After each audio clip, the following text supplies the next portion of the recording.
Assalamualaikum warahmatullahi wabarakatuh. Innal hamdalillah nahmaduhu wa nasta'inuhu wa nastaghfiruh wa na'udzu billahi min syururi anfusina wa min sayyiati a'malina. May yahdihillahu fala mudhillalah wa may yudlil fala hadiyalah. Asyhadu an la ilaha illallah wa asyhadu anna Muhammadan abduhu wa rasuluh la nabiyya ba'da. Allahumma salli wa sallim ala nabiyyina Muhammad sallallahu alaihi wasallam wa ala alihi wa sahbihi wa man sara ala nahjihi ila yaumiddin. Amma ba'd. Ayol ikhwah, kita lanjutkan kajian Fiqhu Bulughil Maram. Mendalami kitab Bulughul Maram. Kali ini kita akan membahas tentang Babul Mashi alal Khuffain.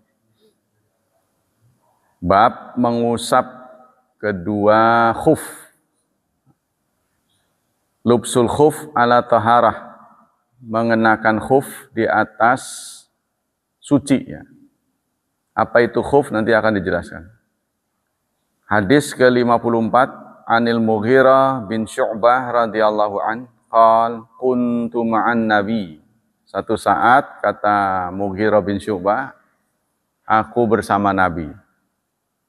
Fatawadda'a, lalu beliau berwudu.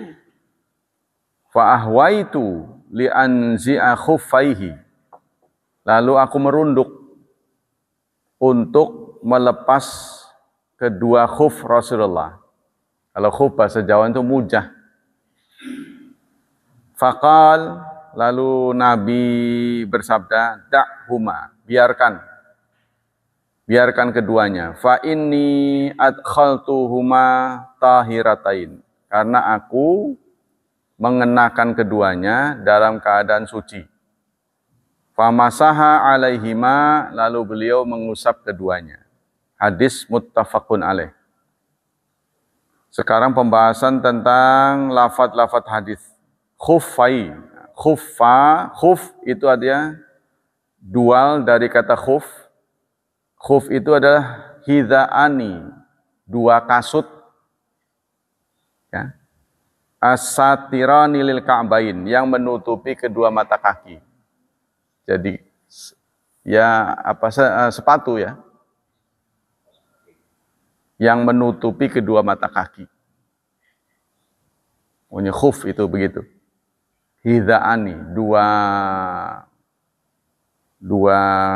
sepatu yang menutupi kedua mata kaki. Wal ka'ban, yang namanya Ka'ab sudah tahu ini, ya, namanya mata kaki, ya. Wal muradu al mashu ala ba'dil khuffain fil wudu badalan min ghusli rijlaini. Yang dimaksud di sini adalah mengusap tadi itu khuf, ya, pada wudu sebagai pengganti dari membasuh. Jadi kakinya nggak perlu dibasuh, ya. Apa maksud dari kesimpulan dari hadis ini? Pertama, masyru'iyatul mashi ala khuffain fil wudu badalan min ghusli rijlaini. Disyariatkan kita mengusap khuf pada wudu sebagai pengganti membasuh kedua kaki. Ya, jadi khuf ini tadi itu kalau bahasa Jawanya itu mujah. Jadi orang-orang dulu kalau sholat itu pakai sepatu, ya, jadi nggak dilepas, ya, pakai khuf. Nah, apakah sekarang kaos kaki tebal itu bisa menggantikan keduanya? Ini juga menjadi khilaf, boleh apa enggak. Yang penting kalau kita pakai, mata kakinya harus tertutup, karena syarat khuf ini mata kakinya tertutup.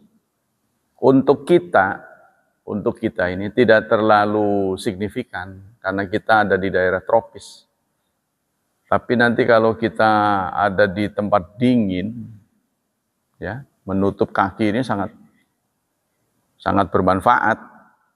Kalau kena air kan dingin luar biasa ya. Jadi titik-titik dingin itu di tubuh kita ini daun telinga, ya, terus ini telapak tangan nih, sama kaki. Biasanya orang kalau ke gunung itu pakai alat-alat itu. Ini ditutup, kalau mau ke gunung, dinginnya bukan main, masuk lewat sini. Sini, nah, yang selanjutnya adalah khuf itu. Ini yang membedakan kita katanya ahlu sunnah dengan syiah. Sebab syiah menolak syariat khuf. Jadi mereka itu nggak mau. Nggak ada itu, khuf itu nggak ada. Ya ini satu keringanan buat kita ya. Yang kedua, ajma'a may yu'tadu bihi ala jawazil mashi ala khuffain fis safar wal hadar. Telah sepakat orang-orang yang cukup berilmu sepakat atas kewenangan mengusap khuf. Ya. Baik waktu safar maupun hadar, dalam keadaan bepergian maupun di rumah. Cuman beda waktunya. Kalau bepergian itu 3 kali 24 jam, boleh. Tapi kalau di rumah cuma 1 saja, 1 kali 24 jam. Masanya itu, durasi boleh pakainya. Sawa'un kana li hajat aw li ghairiha. Baik ada keperluan atau tidak. Hatta lil mar'a fi baitiha. Sampai-sampai perempuan juga boleh. Wazamin alladzi la yamshi, dan orang yang lumpuh. Jadi dia nggak perlu buka lagi. Ya. Yang penting itu tadi, mata kakinya tertutup.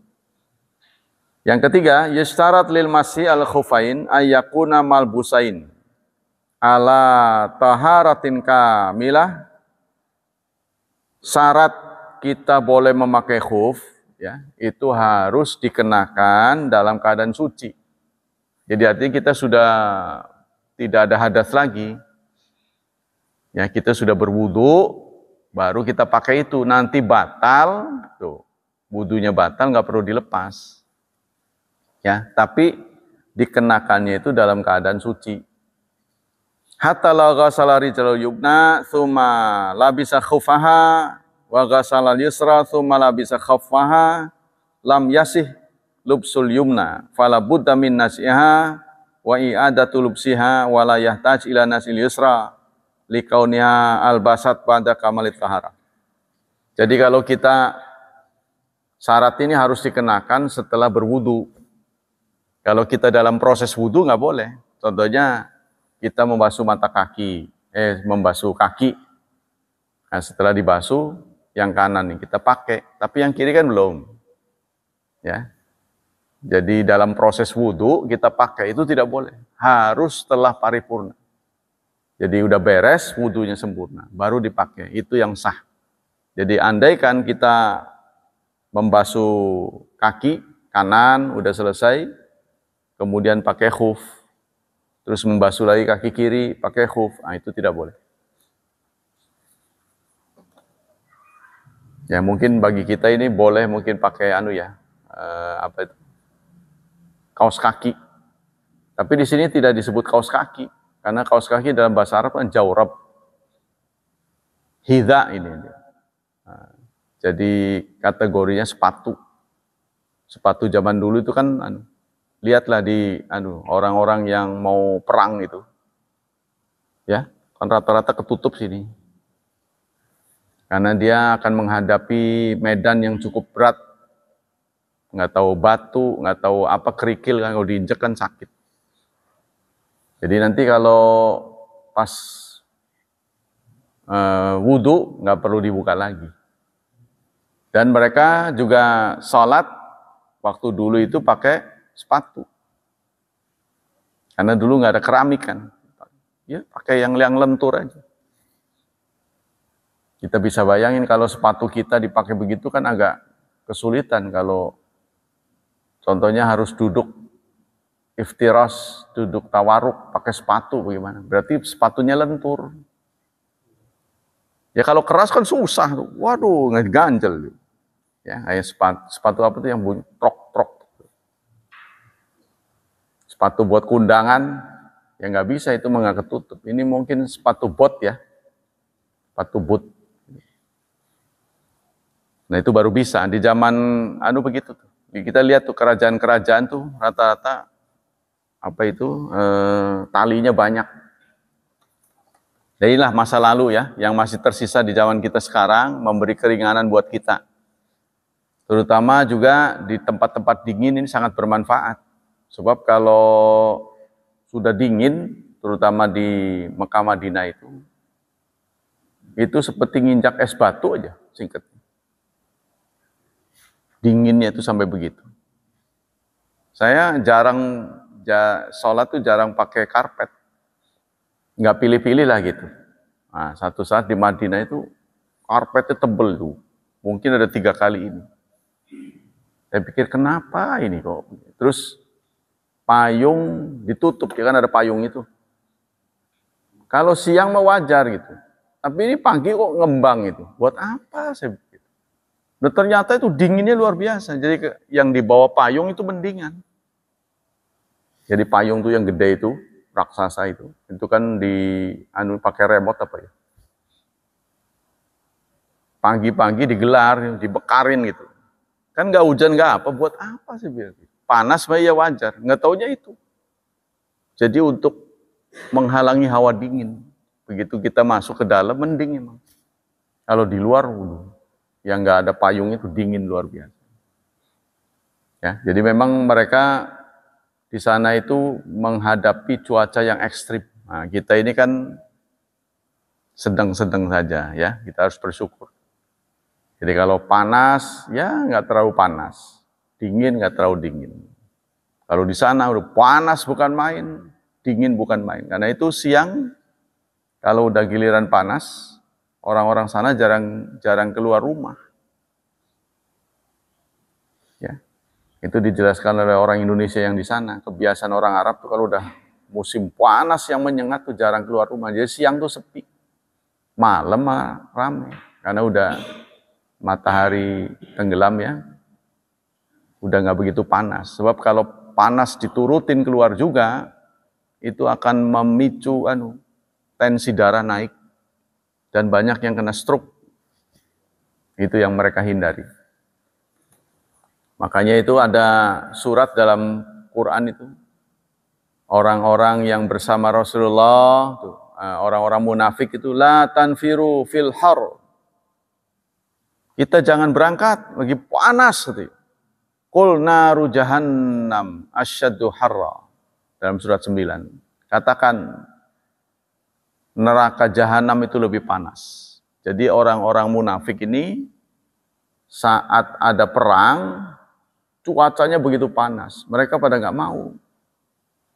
Ya nggak perang aja udah gimana lah rasanya. Pada nggak mau.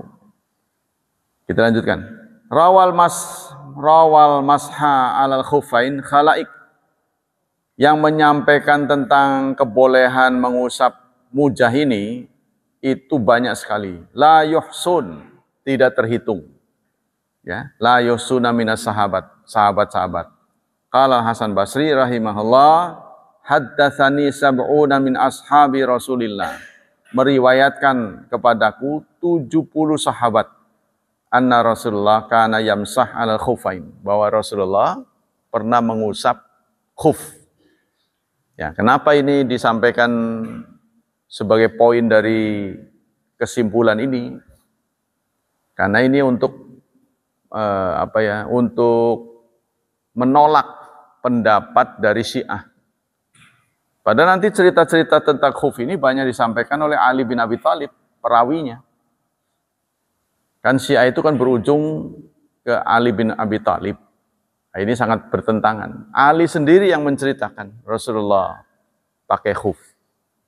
Yang kelima, ikhtalafal ulama fi anal masal khufain afdal am ghuslu rijlain. Kalau sekarang kita dihadapkan pada pertanyaan,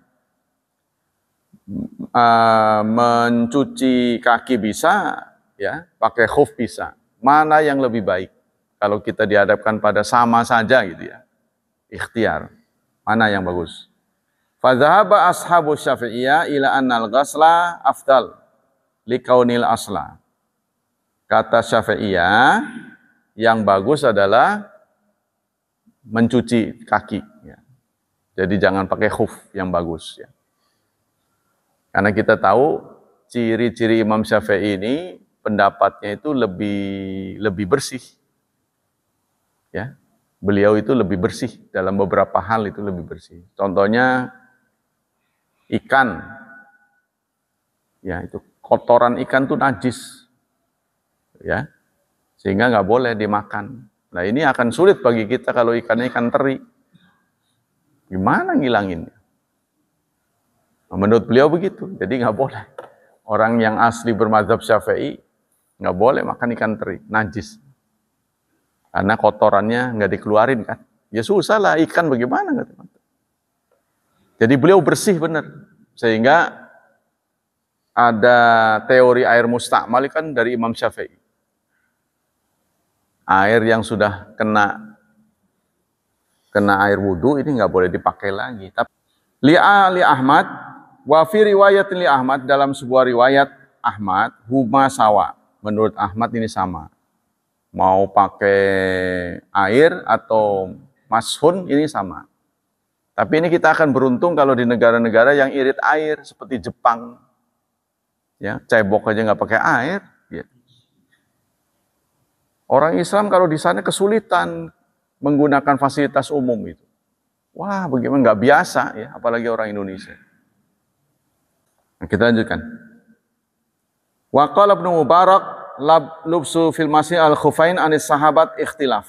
Jadi mengenakan khuf ya, mana yang lebih bagus antara pakai air atau ngelap aja, ini ikhtilaf di kalangan ulama. Jadi ikhtilaf ini kita biarkan. Jangan kita kunci. Kalau kita kunci yang berat kita sendiri. Ikhtilaf itu justru memberi peluang pada kita, boleh begini, boleh begitu, kan keadaan kita berubah-ubah. Ya kan? Ya kalau kita orang Indonesia ngomong ya bagusnya air, ya karena kita nggak dingin. Nanti kalau kita berkunjung ke tempat dingin baru tahu tuh, aduh ya butuh. Nah, jadi yang sudah terbuka jangan dikunci. Gitu. Kalau kita kunci nanti berat sendiri. Contohnya kita mau turun itu pakai dengkul atau pakai tangan, yang nyaman aja, mana yang nyaman buat saudara. Jangan terlalu memberatkan diri. Kalau lagi muda lah, enak gitu kan. Nanti kalau udah tua kan, beda lagi gitu kan. Nah, jadi kita ini kan nggak stabil itu. Selalu berubah kan.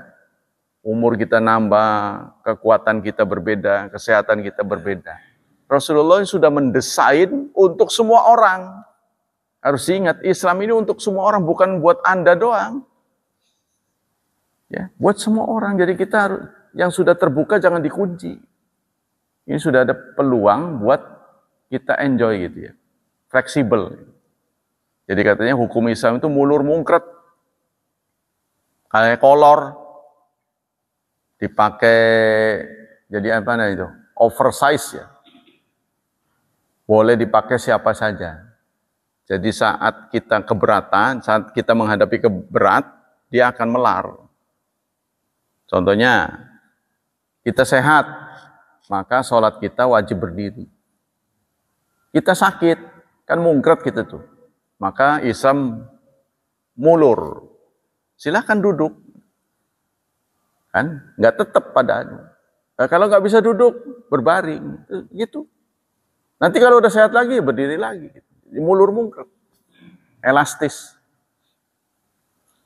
Kaifatu masil khufain wa qadari. Cara mengusap khuf. Walil arba'ati anhu al-Mughirah bin Syu'bah radhiyallahu illan Nasa'i annan nabiyya masaha a'lal khufain wa asfalah. Dalam sebuah hadis yang disampaikan oleh arba'ah. Arba'ah itu imam yang 4. 4 itu siapa saja? Abu Dawud, Turbudi, Ibnu Majah, Nasa'i. Kan semuanya 6. Diambil yang Bukhari Muslim. Bahwa kecuali Nasa'i berarti 3. Dan pada imam yang 4 kecuali Nasa'i. Nah, berarti 4. Tadinya 4 kecuali Nasa'i berarti 3. Annan Nabiya, bahwa Nabi pernah mengusap ya atas khuf, di atas dan di bawah. Jadi atasnya diusap, bawahnya diusap. Nah, ini ya, Nabi pernah begitu. Wa fi isnadihi dha'fun. Tapi pada isnadnya, isnad ini pelapor-pelapornya, perawi-perawinya, ini ada dhaif. Dhaifnya dari sisi apa? Nah, ini harus ngaji lagi di kitab yang lebih besar. Ya. Kalau orang mendhaifkan dari sisi sanad, itu kan pasti gibah kan? Gibah nggak? Gibah. Kan ngejelekin orang. Ya kan? Ini dhaif karena orang itu lemah anunya. Lemah hafalannya. Jadi kan gibah ini. Tapi gibah dalam masalah hukum tuh boleh. Sebab kalau nggak diterangkan nanti mana orang tahu lemahnya di mana, kelemahannya di mana. Mungkin ini sifatnya subjektif. Kan peninjauan hadis itu subjektif. Menurut Anda lemah, menurut orang enggak. Nah, kan? Al-mashu yustahab. Apa kesimpulannya? Yustahab mashu a'lal khuf wa asfala. Khututan.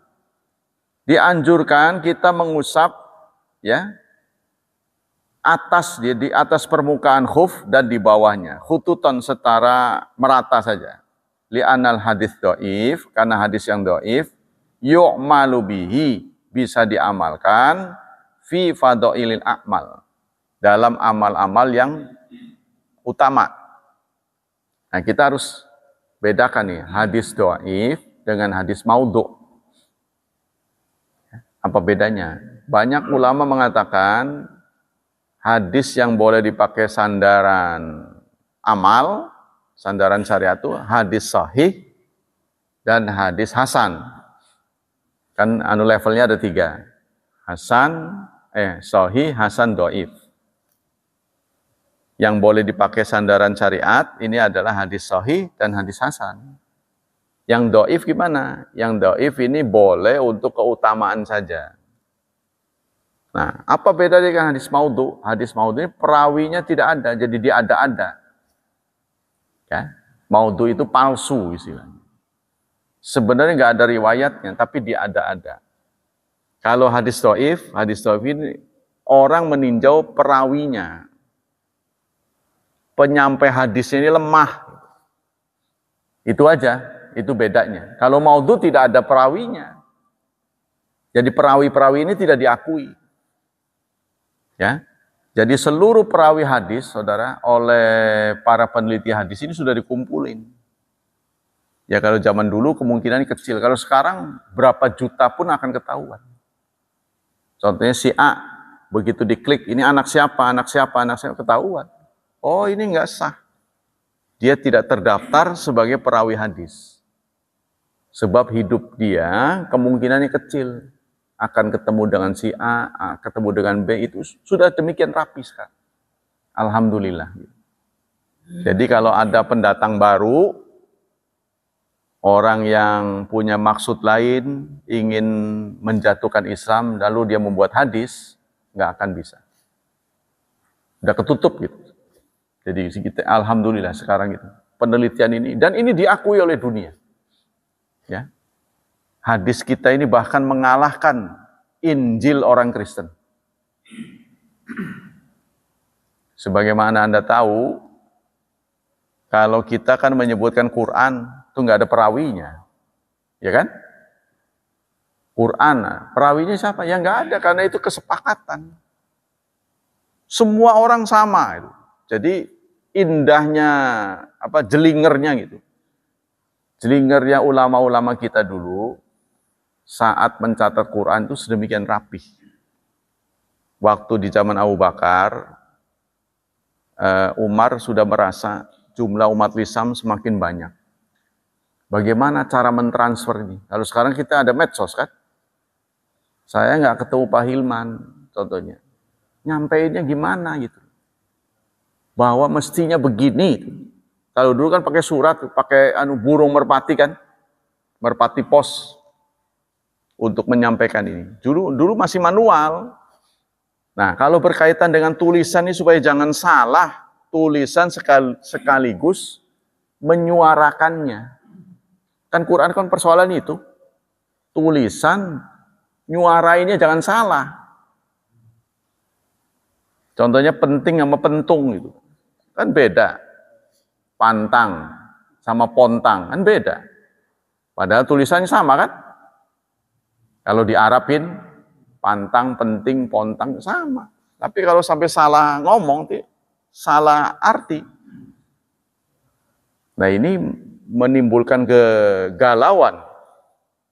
Kalau ini tidak dilanjutkan, tidak diantisipasi, maka berita Rasulullah ini tidak akan sampai.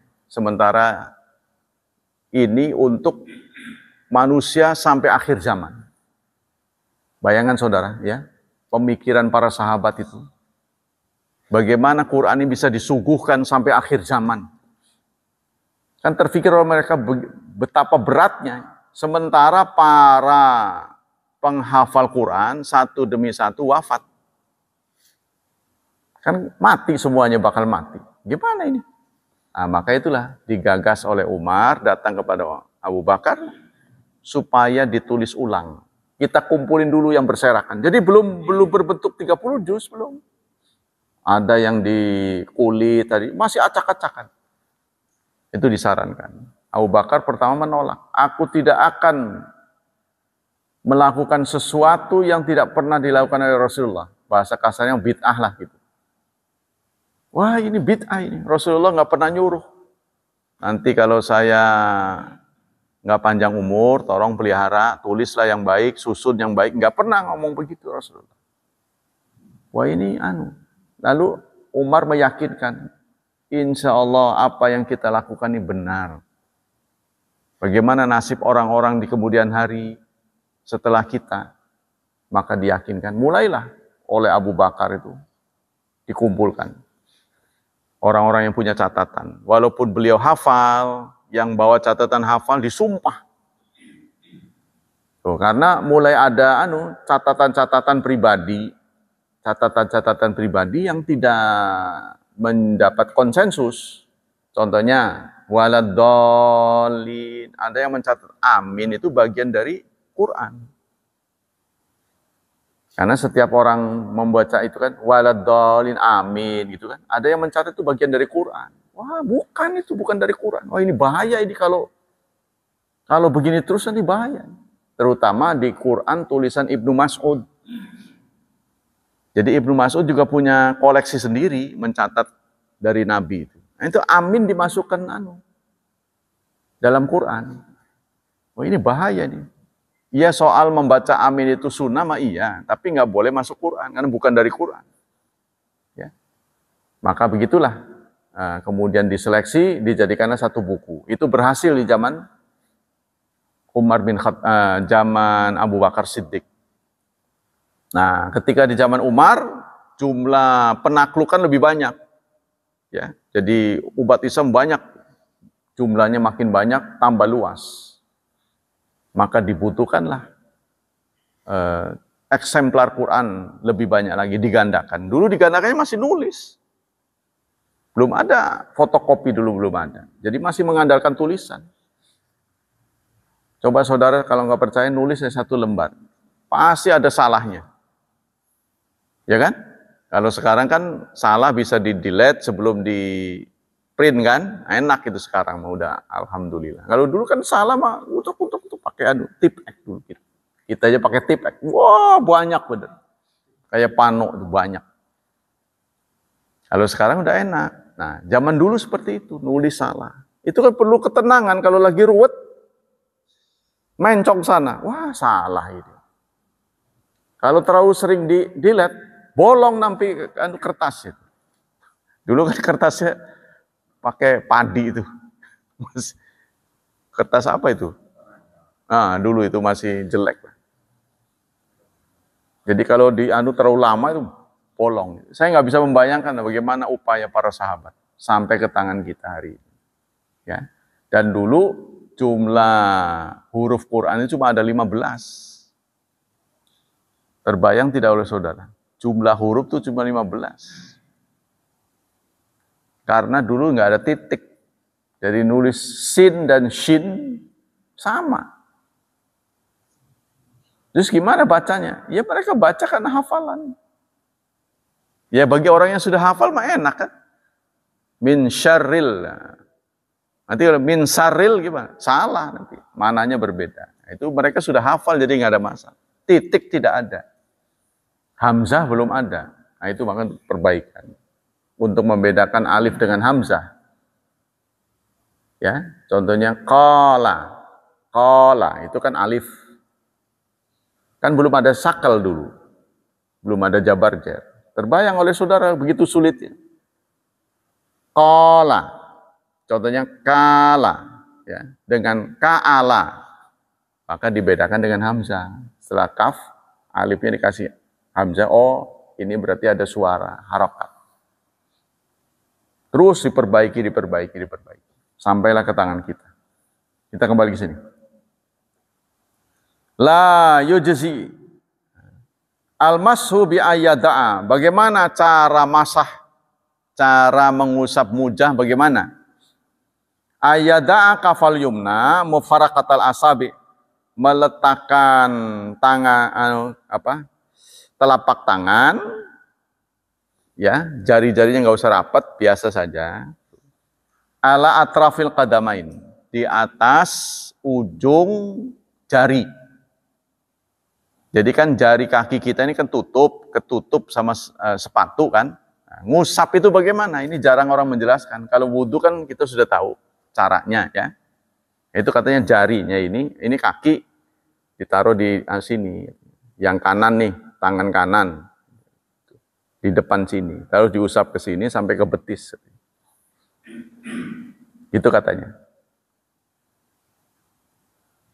Wayada'u dan dia meletakkan kafal yusra, telapak tangan kiri, tahta aqibal khuf, di bawah mata kaki dari khuf. Jadi yang ketutup, mata kaki yang ketutup ini, tangan kirinya ke situ.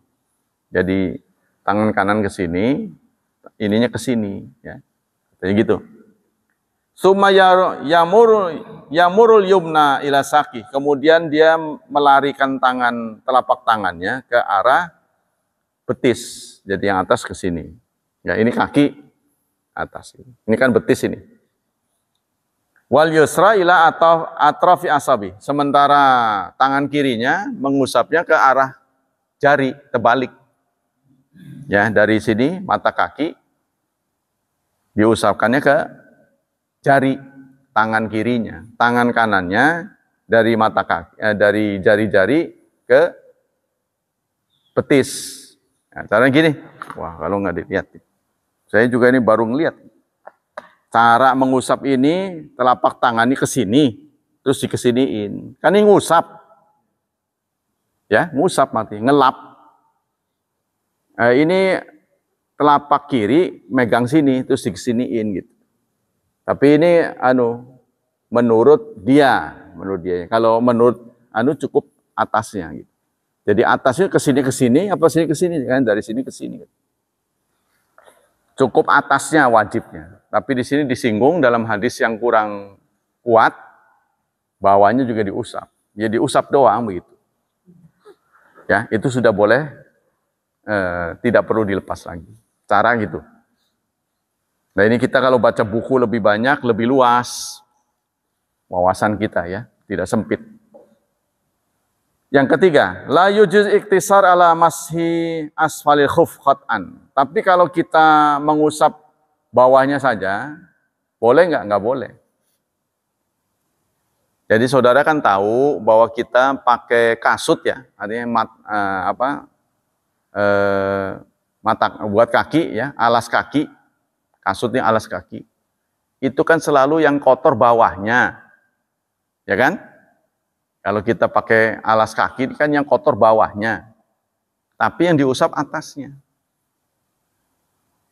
Maka inilah dijadikan dalil bahwa kalau agama itu dengan akal, tentulah mengusap itu sebelah bawah.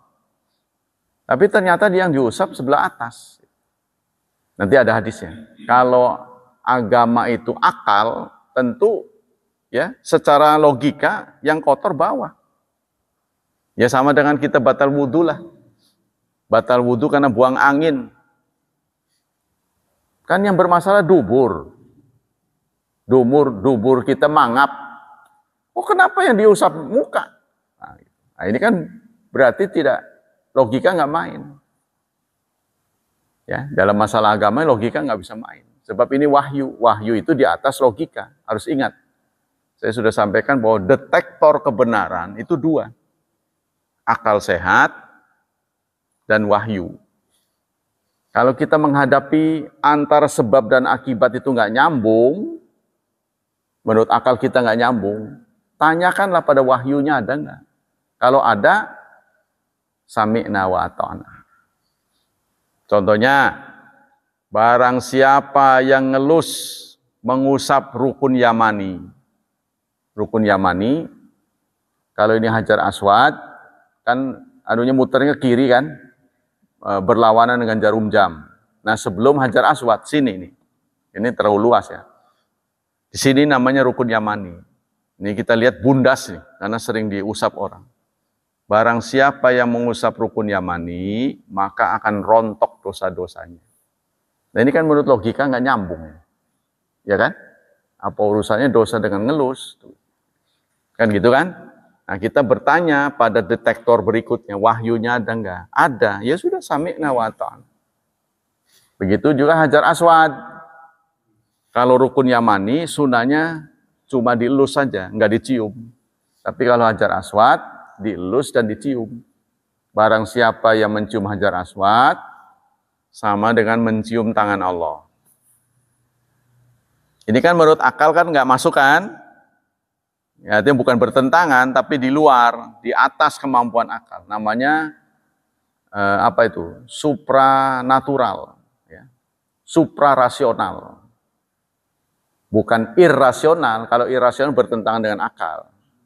Suprarasional. Ya sama dengan kita ini. Kalau kita banda salat subuh, lalu kita tidak keluar masjid, ya, matahari terbit sepenggalah, tambah 12 menit, lalu kita lanjutkan dengan sholat 2 rakaat, maka kita akan mendapat pahala umrah. Ya, Rasulullah menyebut tamatan. Tamat itu kan sempurna. Apa sempurna 3 kali umrah? Ya wallahu a'lam, mudah-mudahan. Tapi beliau menyebut tamat 3 kali, sempurna. Nah ini kan menurut logika kan nggak masuk. Modalnya seberapa, yang didapat seberapa. Gitu kan? Tapi kalau saudara mikir-mikir begitu, memang orang masuk surga juga nggak masuk akal. Orang masuk surga, kan kita hidup nggak lama. Nanti masuk surga langgeng, nggak ada waktunya. Hidup kita paling panjang, sepanjang yang kita ini biasa-biasa, 100 tahun. Jarang yang melampaui 100 tahun. Ya kalaupun nyampe segitu udah, mukalafnya sudah hilang. Artinya udah ingatannya udah kurang. Dia nggak bisa membedakan lagi ini sholat apa. Itu kan? Udah singkatnya. Nah berarti katakanlah 100 tahun. Dia di surga itu selamanya. Kan nggak cocok itu. Bekerjanya berapa? Tinggalnya berapa? Nah ini. Tapi begitulah Allah yang punya surga, yang sudah menetapkan. Nah kita lanjut ke sini. Al-qadrul mujizu minal mashi huwa qadru salasa asabi. Bisalasi asabi. Kadar yang mencukupi untuk ngusap itu adalah 3 jari. Nah, 3 jari ini. Ya, karena kita kalau ngusap itu biasanya yang nyenggol 3. Nggak mungkin begini tuh. Nah, yang nyenggol paling nggak kan ngambang ini. Ya, jempol dengan kan ngambang. Kalau ngusap begini, biasanya 3 nih yang kena, minimal 3. Ya Rasulullah mungkin nggak ngitung-ngitung sih, ini hanya pemantauan saja ya. Nah itu. Jadi minimal 3 jari. Hadis yang ke-56. Wa an Aliyin, dari Ali radhiyallahu an. Nah, beliau berkata, qal law kana dinu birra'yi lakana asfal khuf aula bil mashi min a'lahu. Kata Ali bin Abi Thalib, kalau adanya agama itu dengan logika, ra'yu, rasio, niscaya bawah dari khuf, bawah dari alas kaki, ya, itu lebih logis untuk diusap karena kotor. Kalau kita pakai alas kaki kan, yang kotor kan bawahnya. Oh, kenapa yang diusap atasnya? Nah, inilah agama gitu. Kalau agama itu dengan rasio, niscaya yang cocok diusap itu bawahnya, bukan atasnya. Waqad ra'aitu Rasulullah yamsahu ala zahiri khufaihi. Tetapi aku melihat, kata Ali bin Abi Thalib, Rasulullah mengusap di atasnya, punggungnya. Tuh ya. Hadis diriwayatkan Abu Dawud bi isnadin hasan, dengan isnad yang hasan. Kesimpulan hadis. Qala al-Qari rahimahullah wa'lam annal aqla al-kamil tabi'un li syar'i. Ketahuilah akal yang sempurna itu akan mengikuti syariat. Ya karena itu kalau semua problematika bisa diselesaikan oleh akal, buat apa Allah menurunkan wahyu? Gak ada gunanya mubadzir. Sebab tanpa wahyu pun akan ketemu nantinya. Nah, Allah yang maha tahu karena Allah pencipta manusia, ya. Berapa kemampuan manusia Allah sudah tahu. Maka dikirimlah wahyu. Karena ada hal-hal yang tidak mungkin bisa diselesaikan oleh rasio. Contohnya, kemana kita akan pergi setelah kematian? Berakhirnya gimana? Apa hidup ini merupakan final dari semuanya?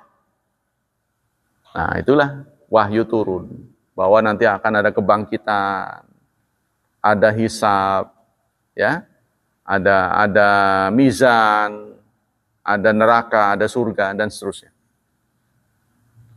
Yang fa'alaihi li'anau ajizun anidrakil hikam al-ilahiyah. Karena akal itu ajiz. Artinya ajiz tidak mampu. Tidak mampu untuk menemukan hikmah ilahi. Untuk apa manusia dibuat sengsara? Buat apa? Allah mampu menciptakan manusia bahagia.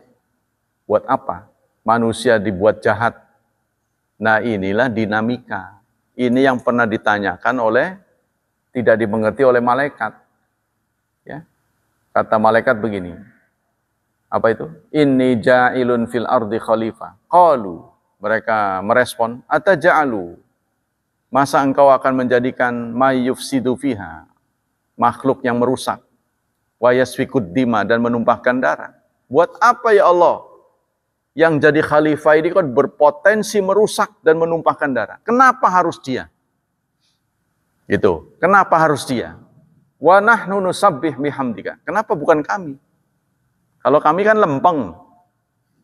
Ya kan? Ya sudah terbukti oleh kita. Matahari terbit tepat waktu. Tergelincir tepat waktu. Terbenam tepat waktu. Mengapa harus manusia? Lah ini. Kata bahasa kita mah nggak seru. Nggak seru. Kalau nggak ada orang jahat, nggak seru. Kalau nggak ada orang bodoh, nggak seru. Contohnya Nabi Adam dibuat langsung pinter. Nggak ada sekolah nantinya. Nabi Adam kan nggak perlu TK dulu, SD, SMP kan, seperti kita kan. Langsung blek jadi satu. Wa 'allamal asma'a kullaha. Kami ilmui Adam semuanya sekaligus. Allah mampu begitu untuk kita. Tapi Allah tidak lakukan. Jadi Allah berjenjang. Latar kabunna tabaqan an tabaq. Kamu akan melampaui setahap demi setahap. Latar kabunna tabaq, bertahap. Nah, sehingga kita menangkap ilmu sedikit demi sedikit, sedikit demi sedikit. Jadi ada dinamika, ada ngaji, ada sekolah. Kalau nggak ada sekolah, ya anak-anak kita di rumah semua. Tumpak jadi satu. Ini nggak seru. Ya, kalau tidak ada tantangan, ya, maka kita tidak akan maju. Kalau nggak ada tantangan, kita nggak akan maju. Itulah menyebabkan orang yang sering menyelesaikan tantangan itu pinter, cerdas. Karena terus berkali-kali. Kita lanjutkan. Fa'alai ta'abud al-mahd bi muqtadil ubudiyah. Maka seorang muslim hendaklah ibadah sesuai dengan aturan. Wa ma dhalla man dhalla min kafara wal hukama wal mubtadi'a wa alul ahwa illa bi mutabatil aqli wa tarki muwafaqati naql. Tidak sesat orang yang sesat dari orang-orang kafir, para filosof sesat. Ya, sampai dia mengatakan dunia ini maya. Pernah anak saya itu dia mengikuti cara berpikir filosof. Dia tampilkan tuh, ya, bahwa dunia ini maya. Langsung saya serang. Sebab ini akan berbahaya, saudara. Kalau orang sudah menganggap dunia ini tipu-tipu sajalah, ini hanya bayangan kita yang ada di otak kita, nanti dia akan bunuh diri. Waduh, saya bilang gawat ini. Saya bilang itu salah pendapat kamu. Anak-anak yang lain turut mendukung saya. Iya, kamu bagaimana sih bisa ke situ? Ini ternyata ada ahli filsafat. Jadi jangan kita pandang bahwa anak kita sudah kuliah nggak mungkin tersesat. Bisa saja. Dunia ini nyata, bukan maya. Maka inilah kita harus terus ngaji. Isbatul, jadi kata di sini, berapa banyak ahli filsafat itu salah. Nah, dulu juga saya teringat teman saya itu dia nggak percaya adanya azab kubur. Karena azab al-qabri, kata-kata azab al-qabri ini tidak ada dalam Quran, kata dia. Saya ngomong begini pada dia, kamu mengatakan tidak ada dalam Quran, kamu ngerti Quran enggak? Atau kata orang saja?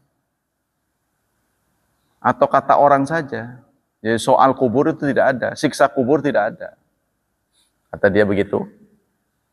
Kamu ngerti itu, bahwa itu tidak ada dalam Quran, kamu aja nggak bisa baca Quran, bagaimana menafsirkan aja nggak bisa, kok mengatakan di Quran tidak ada? Dari mana dalilnya? Nah ini dia latar belakangnya SMA. Oh, saya bantah itu semua. Dalam Quran itu ada, bukratan wa asya. Jadi nanti yu'raduna ala Fir'aun, akan disuguhkan kepada Fir'aun, ya, pagi dan petang. Nah, pagi dan petang itu mengindikasikan ada azab kubur. Tapi persisnya azab kubur ini disinggung dalam hadis. Dalam Quran tidak ada kata-kata azabul qabri, tidak ada. Jadi jangan mengatakan harus pas gitu kan. Contohnya sekolah. Ada nggak sekolah dalam Quran? Oh, kamu sekolah? Contohnya gitu kan? Ya nggak perlu ada persis, harus semua ada gitu. Itu kan keharusan orang mencari ilmu supaya tertata, itu harus ada jenjang-jenjang. Karena orang itu kan nggak bisa nerima ilmu secara sekaligus. Maka ada jenjangnya. Yang kedua, isbatul masyi al khufain fil wudu li'anal hajat tad'u ila lubsihi wa la yujisiul mashu al khuf fi ghaslil janabat. Menetapkan mengusap khuf dalam wudu, ya, itu hadis ini menetapkan adanya mengusap khuf karena hajat, keperluan. Kalau bagi kita kan nggak perlu, ya, sebab kaki kita ini dalam bahasa lain tuh perlu nafas. Perlu nafas. Jadi kalau kaki kita ini ditutup terus, Itu akan apa, gimana tuh? Kalau kita tertutup terus itu, nggak ada hawa, ini kakinya nggak beres lah singkatnya, mungkin akan berkerut-kerut atau gimana. Ya, karena kita di daerah yang begitu keringetan, kaki kita ini kan keringetan. Jadi kalau ditutup terus ini akan bermasalah. Maka itu tidak begitu penting buat kita. Tapi kalau kita ingat, Islam itu bukan hanya untuk Anda saja, untuk semua manusia. Bagaimana kalau Anda berkunjung ke kutub selatan? Ya, dinginnya di bawah 0. Wah, itu kalau sering-sering buka kan bermasalah. Nah, ini jadi harus dipandang seluruhan. Jadi karena hajat, tapi mengusap ini pengganti wudhu, bukan pengganti junub. Jadi kalau junub nggak boleh, tetap harus dibuka. Jadi ini hanya pengganti wudhu. Kalau tayamum kan bisa, junub bisa, ya kan? Hadas kecil bisa, hadas besar bisa. Tapi kalau ini khusus untuk hadas kecil. Yang ketiga, ajmal ulama ala anna la yajuzu mas'u ala qufazain fil yadain. Ulama sepakat kaos tangan tidak boleh diperlakukan kayak kaki. Kaos tangan mah nanti diusap doang, Kak. Ini nggak pernah dilepas. Salah itu. Jadi tidak berlaku untuk tangan. Begitu juga tidak berlaku untuk wajah. Seperti burqa. Ya. Apa ini? Cadar ya. Nanti cadarnya nggak dibuka-buka. Jadi ini hanya berlaku untuk kaki. Yang keempat, innal mashal masyru' huwa mashu zahir khuf duna batini wa annau yujzi'u. Mengusap kaki ya, itu zahirnya saja, di permukaannya, di punggungnya saja, khuf itu, bukan bawahnya. Hadis ke-57, wa an Safwan bin Asal radhiyallahu an, kana Rasulullah ya'muruna idza kunna safaran ala nanzi'a khifafana salasa ayamin walayaliyaha illa min janabatin walakin min ghaitin wa baulin wa naumin akhrajahu Nasa'i wa Turmudzi wa lafzulahu wa Ibnu Khuzaimah wa sahhahahu. Dari Safwan bin Asal, Rasulullah menyuruh kami ketika kami dalam perjalanan jangan melepas khuf selama 3 hari dan 3 malam, 3 kali 24 jam, kecuali junub. Ya, jadi ini hanya untuk berlaku untuk wudu, bukan junub. Atau buang air, atau buang kencing dan tidur. Apa kesimpulan hadis ini? Jadi ada durasinya, saudara, kebolehannya itu. Inna muddatal mashilil musafir salasata ayyam walayalihinna. Kebolehan mengusap khuf berlaku untuk musafir 3 kali 24 jam. Jadi boleh nggak dilepas. Li'anal hajata la tad'u ila aktsara min dzalik. Karena pada umumnya musafir, safar itu 3 hari umumnya. Falam tajuzi ziyada alaih, tidak boleh lebih dari 3 hari ya untuk mengusap khuf ini, kebolehannya. Wa sayati haditsun akhar wa warada fi sunnah ahadits katsirah. Hadis-hadis tentang ini banyak sekali. Wa hadza tauqitun, yang menginformasikan bahwa kebolehan mengusap khuf untuk safar paling lama 3 kali 24 jam. Jadi kalau setelah 3 kali 24 jam, walaupun kita mau banyak, tetap itu sudah batal, harus dibuka. Yang kedua, yabtulul mashu bin qidai muddatil masih. Dengan habisnya masa kebolehan mengusap, maka mengusap ini menjadi batal. Wa huduts ma yujibul ghusla kal janabat wal haid asna muddatil masih. Begitu juga adanya hadas. Hadas yang bukan kecil seperti haid, nifas, otomatis batal. Ya.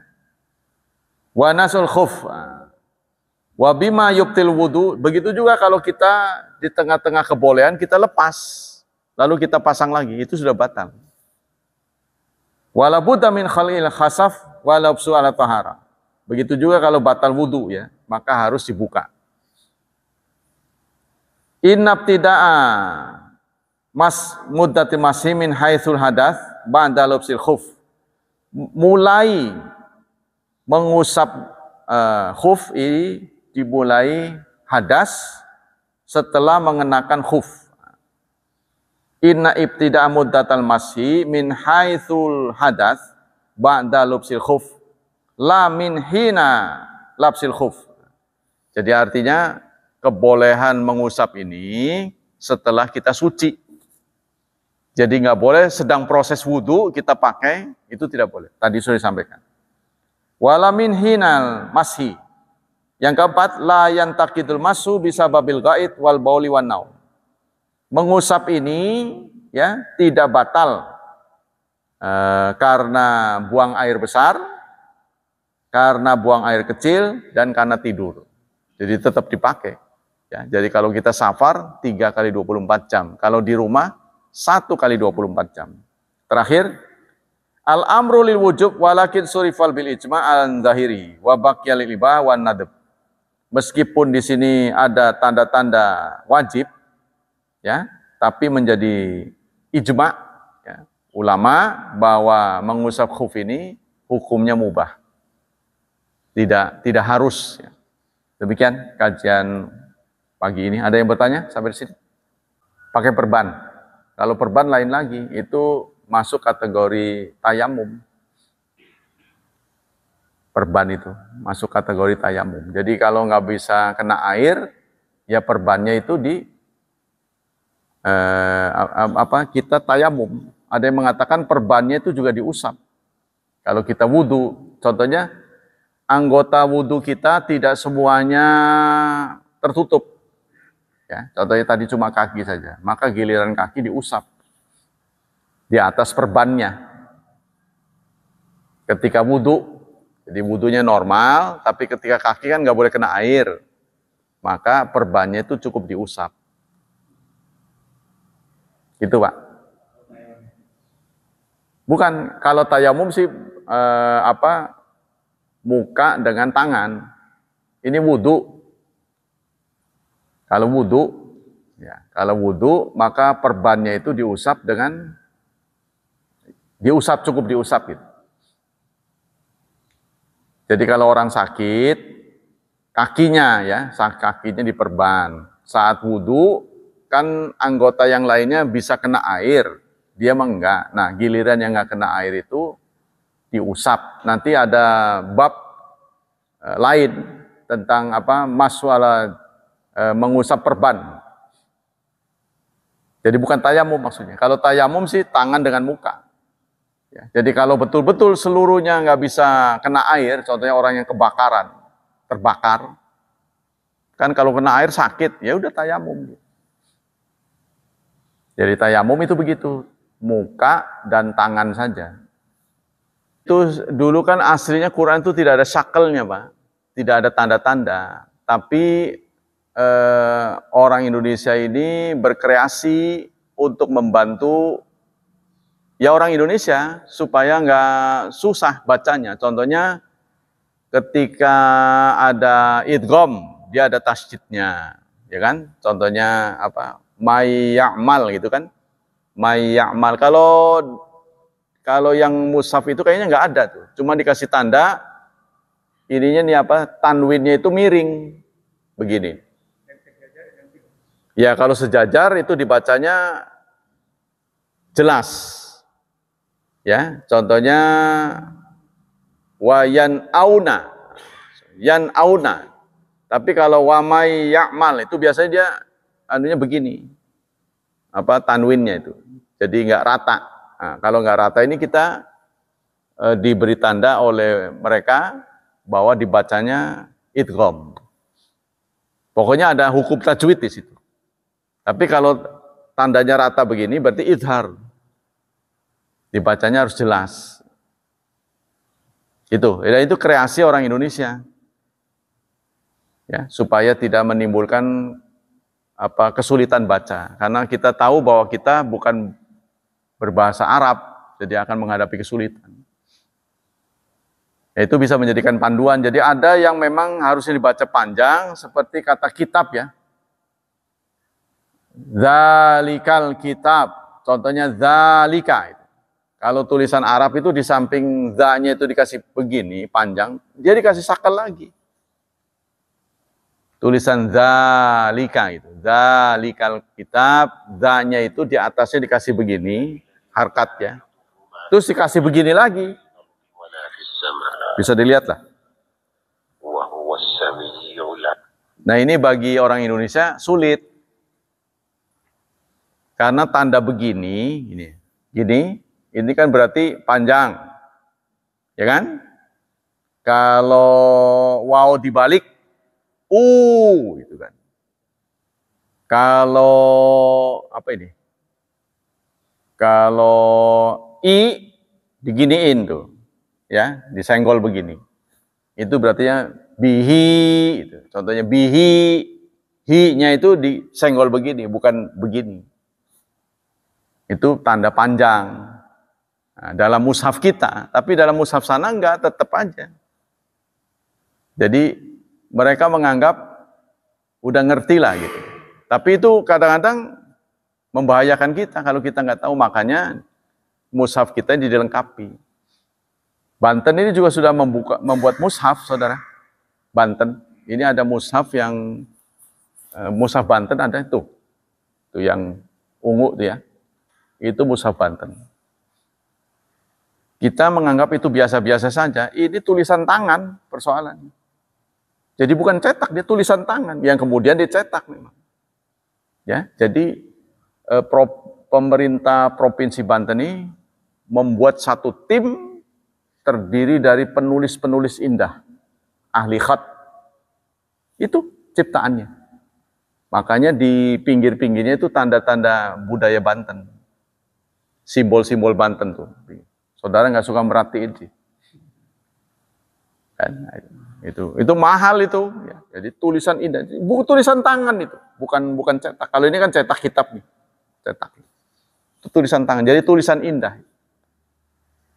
Nah itulah untuk membantu kita. Jadi kalau kita kesulitan, memang ini menjadi master buat kita, induk. Kalau kita kesulitan baca, ya, nah kita kembali ke situ. Tapi kita tidak boleh orientasi di satu Quran, satu mushaf saja. Karena cetakan beda-beda. Ya kita belajar cetakan lain. Nah ini kalau kita bingung, kembali kepada induk. Panjang apa pendek nih? Nah, kita kembali kepada induk. Ya, gitu. Demikianlah hadirin, hafizani wa hafizakumullah. Mudah-mudahan wawasan kita bertambah dan Allah melipat gandakan taklim kita pagi ini. Semoga Allah juga berkenan melindungi dan menyelamatkan kita dari wabah dan fitnah, dan berkenan mengkaruniakan hadiah masa depan yang cerah buat putra-putri kita, anak keturunan kita, membentuk mereka menjadi generasi yang saleh dan salehah. Subhanakallah wa bihamdik, asyhadu an la ilaha illa anta, astaghfiruka wa atubu ilaik. Wassalamualaikum warahmatullahi wabarakatuh.